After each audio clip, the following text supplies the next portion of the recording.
Welcome to our latest Financial Insights video.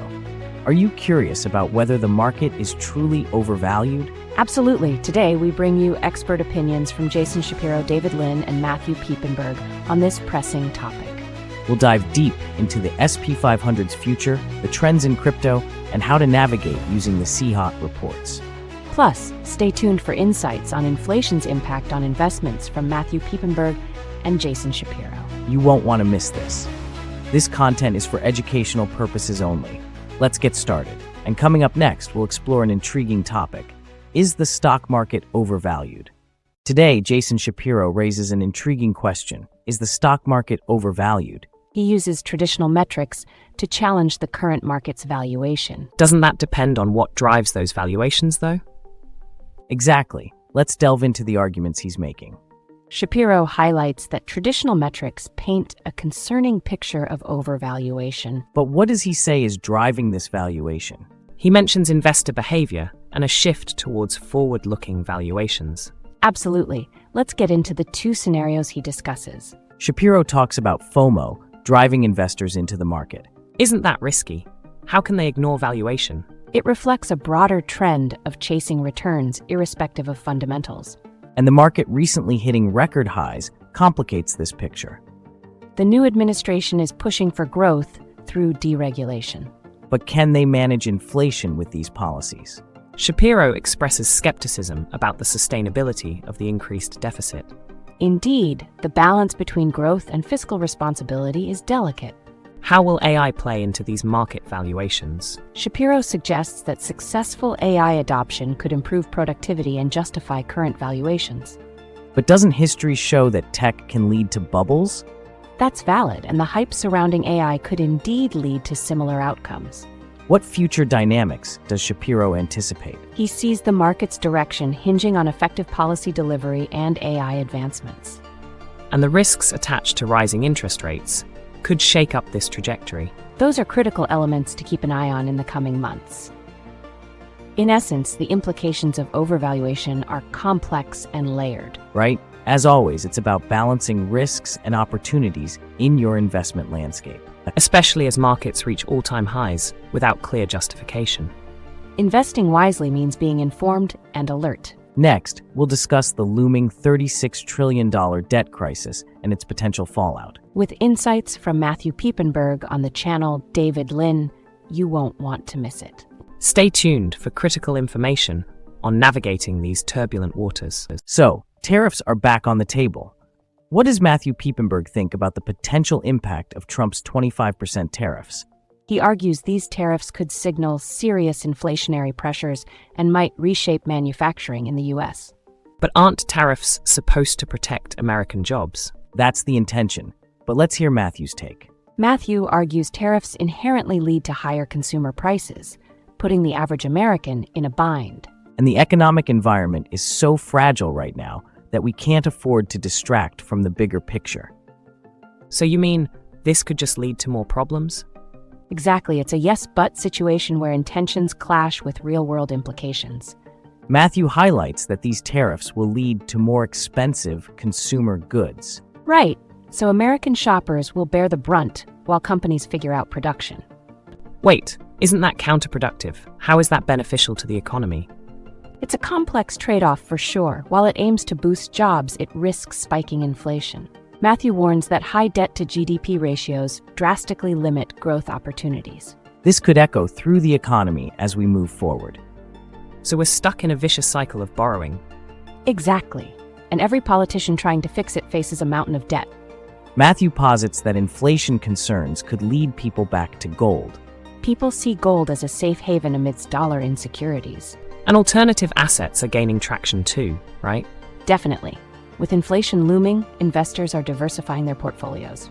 To summarize, tariffs could inflate prices and pressure consumers heavily. Absolutely. It's putting individuals in a tough spot. So knowledge is power here. Stay ahead. Exactly. Making informed financial decisions is vital. China's yuan is seeing a dramatic fall again. What's causing this? It's tied to deeper issues in China's economy, spurred by lackluster data. But with all that stimulus, shouldn't we be seeing rebound signs? You'd think so, but the reality paints a different picture. The yuan's devaluation really signals trouble. Investors just don't believe in the recovery. Exactly. Market reactions often speak louder than any government announcement. Are other currencies in similar situations? Absolutely, we're seeing similar trends across the globe. The manufacturing PMI barely scraped up to 50.3. Any significance? Not really, it's more fluctuations than real recovery. And what about services?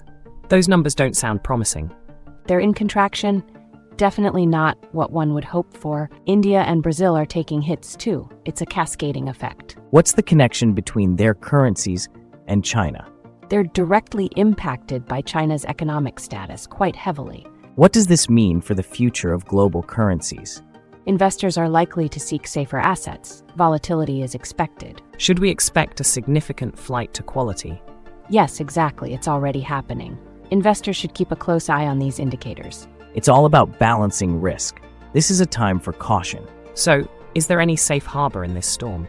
Absolutely, diverse portfolios focused on stability are key. Next, we'll delve into the latest on Tesla and Elon Musk's financial maneuvering. Don't miss it. It's going to be a revealing session on market reactions. Curious about Musk's strategies? Stay tuned. So the big news is Elon Musk's $56 billion payday got denied. What's the market's reaction to this? It's been quite fascinating. Musk's compensation has always been a hot topic, and his followers remain bullish on Tesla's future despite this. But isn't a denied payday a pretty big deal? I mean, isn't that a warning sign? One might think so, but let's dig into how the market is interpreting this. Musk's denied compensation could be a wake-up call for some, but there's also this enduring bullish sentiment. Right? They connect Musk's targets to the company's performance. If Tesla performs, the stock does too. But doesn't this create a fragility? What if performance doesn't match expectations?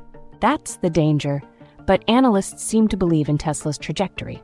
So the market is still buzzing, with major indices at record highs. What's fueling this optimism? Isn't the economy still shaky? Historically, markets climb even amidst uncertainty. Investors seem to be betting on recovery. And tech stocks are leading the charge, buoyed by innovations and consumer demand. Despite Musk's payday issue, Tesla is still positioned as a leader in EV demand. Absolutely. The shift towards electric vehicles isn't slowing down anytime soon. But how susceptible is Tesla to market volatility? All companies face risks, but Tesla's market narrative is powerful enough to weather some storms. While optimism reigns, inflation fears and geopolitical tensions could change the narrative. So should investors be worried? It's always wise to stay informed. Diversifying one's portfolio helps mitigate risks. What's next for Tesla amidst these challenges? Analysts predict continued growth, especially with new product launches on the horizon.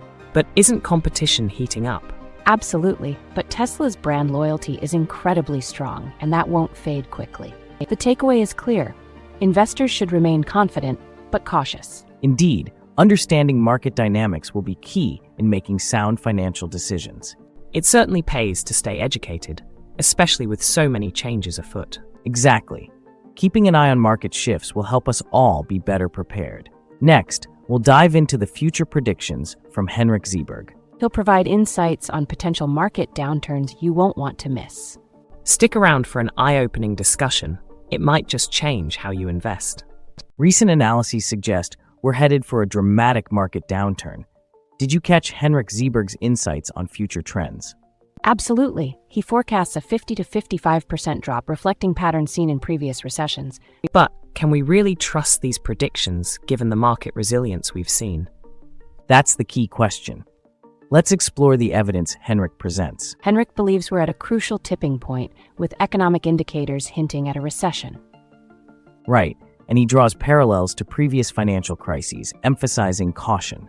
Isn't there a risk that this analysis may overlook unexpected market resilience? While possible, Henrik insists the evidence strongly points towards an impending market decline. Henrik highlights a clear drop in leading economic indicators. But how do we reconcile that with the apparent resilience we've seen lately? It's all about timing. Lagging effects of economic shifts can mask deeper issues. The Buffett indicator suggests extreme overvaluation in stocks. So is Henrik suggesting a drastic portfolio reevaluation? Exactly. He stresses the need to act before the market responds. What does Henrik see for investors during this volatility? He recommends preparing for the worst while being ready to seize opportunities in commodities. Henrik predicts we'll see a major recession, possibly worse than 2008. But is there a chance for recovery if these downturns occur? Henrik believes recovery will be slow and filled with challenges. The key takeaway is to stay informed and proactive about investment strategies. Henrik's insights call for caution, especially against prevailing market sentiments. Investors must be ready to pivot when markets shift significantly. Up next, we'll dive into gold market forecasts with Gary Wagner. This is a must-watch for anyone invested in precious metals. Stay tuned to find out what's next for gold investors. Gold has surged over 30% in 2024, but what's next? Gary Wagner joins us again with his technical outlook for gold. Is this gold surge just a fleeting moment, though? Wagner has a solid track record predicting corrections. Let's find out his thoughts. The real story is that we are likely in a strong, bullish phase for gold. Wagner believes we're set for a continuation of this trend, correct? But what about the short-term drops we're experiencing? Those drops may not derail the long-term outlook. They're part of the process. Wagner's analysis involves Elliott wave counting, predicting corrections in price. Yes, he cites significant support at around 2,566 stars and resistance at 2,800. So watching those levels is crucial for traders. Absolutely, it defines market trends and potential entry points. Inflation historically benefits gold as a hedge against currency devaluation. Wagner emphasizes this correlation. It's fundamental to his analysis. Does this mean investors should look to gold now? Certainly, especially with expected central bank rate cuts coming. Geopolitical instability is a key driver for gold investment. But how do we measure its exact impact? That's what Wagner discusses. It's about the overall sentiment and stability. Wagner predicts gold may hit new highs, even above $3,000. This forecast hinges on several macroeconomic factors, including rate cuts. Could we see significant market shifts affecting this forecast? Indeed, any shifts in policy could impact investor confidence. Stay informed on developments. Knowledge is power in this market. And remember, patience is key for potential major gains. What strikes me is how interconnected all these factors are for investors. Absolutely, it's all part of the bigger economic picture. What an incredible lineup of insights we just heard. Definitely. Each expert brought their own unique perspective to the table. I loved how Gary Wagner believes in a rising gold market, while Henrik Zeberg is bracing us for a downturn. Talk about contrast. It's so wild how they agree on the need to adapt our investment strategies, but still clash on the timing of market changes. Right? And then you have Elon Musk's thoughts diving into bullish sentiments that almost seem to dismiss Henrik's recession warnings. It's surprising how varied the views are, especially regarding China's currency and its impact on global markets. Absolutely. The Eurodollar analyst pointed out some pretty alarming trends there. And let's not forget Matthew Piepenburg's take on tariffs. It truly highlights the ripple effects of policy decisions. If you found these insights valuable, please give us a thumbs up. And don't forget to subscribe so you won't miss any future discussions filled with financial wisdom. Thanks for joining us today. And be sure to check out our other videos for even more in-depth market analysis.